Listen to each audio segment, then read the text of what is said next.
Bonjour, c'est Marjorie. Bienvenue dans ce nouveau podcast consacré à la veille généalogique. C'est parti. On commence avec Philae où vous pouvez retrouver les recensements concernant la Corse pour la période de 1931. Vous pouvez retrouver sur le site MyHéritage un nouvel article de blog concernant les particularités des patronymes en Pays de Savoie. Pour Généanet, plusieurs choses cette semaine. Déjà, vous pouvez retrouver les mises en ligne de la semaine avec 363 nouveaux relevés collaboratifs, puis dans le département de la Haute-Vienne des recensements et ainsi que les archives notariales dans le département du Rhône. Vous pouvez retrouver également la mise à jour des registres cimetières pour différents départements de France ainsi que différents pays. Concernant les nouveautés, donc la semaine de l'indexation est terminée. Donc Généanet nous fait part que l'objectif fixé a été dépassé.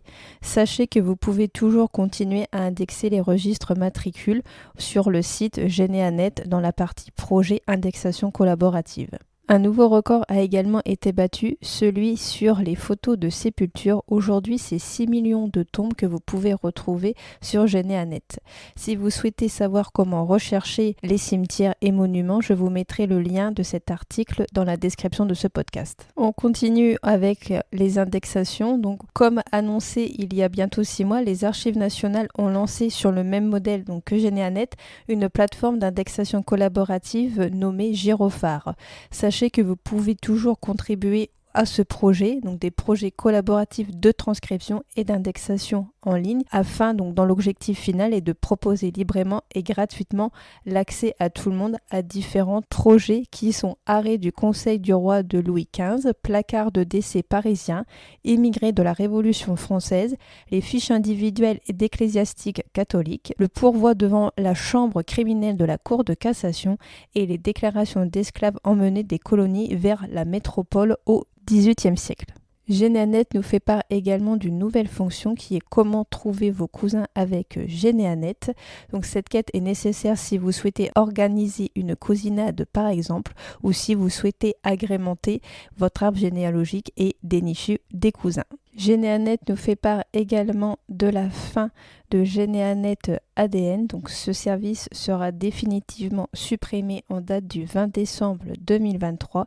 Il vous explique donc dans un article comment sauvegarder vos données.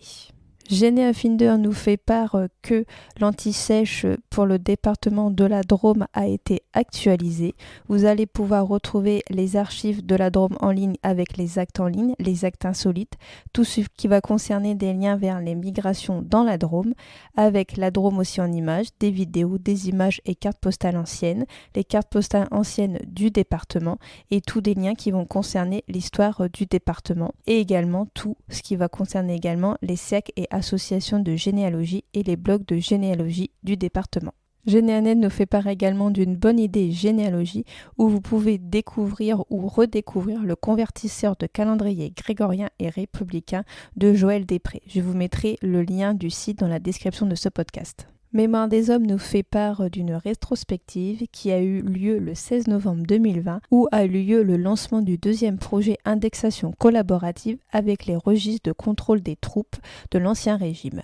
Donc à ce jour, il nous indique que c'est plus de 1 250 000 indexations qui ont été réalisées grâce aux bénévoles et à leurs partenaires. Mémoire des hommes nous fait part également de leur nouvelle plaquette en libre téléchargement que vous pouvez retrouver sur leur site dans l'onglet présentation téléchargement. Cette nouvelle plaquette nous indique les fonds en ligne sur le site Mémoire des hommes actualisé pour 2023. La revue française de généalogie nous indique que les premiers registres sont en ligne pour les archives de Guyane. Cela va concerner principalement les registres nominatifs d'esclaves, des affranchissements et des registres d'individualité des nouveaux livres de 1848, accessibles donc par un plan de classement. La revue française de généalogie nous fait part également d'un article qui va nous permettre de découvrir le fonctionnement des archives à travers les yeux des stagiaires de l'Allier. Si vous êtes intéressé, il faut se rendre sur le portail des archives départementales de l'Allier qui présente une rubrique documents et histoire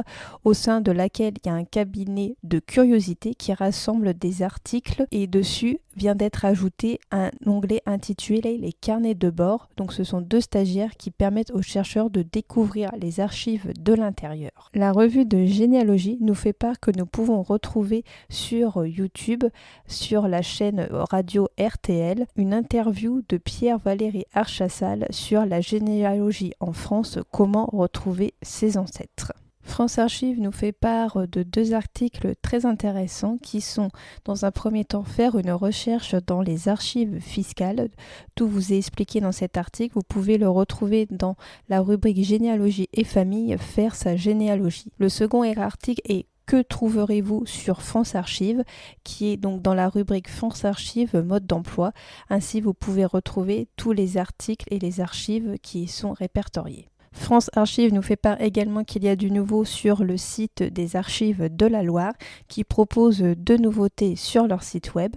Donc déjà, elles ont ouvert l'indexation collaborative, donc là qui va vous permettre donc de transcrire, c'est-à-dire de recopier dans un formulaire les noms, prénoms et un certain nombre d'informations concernant les individus qui sont mentionnés dans une grande partie donc, des documents des archives en ligne.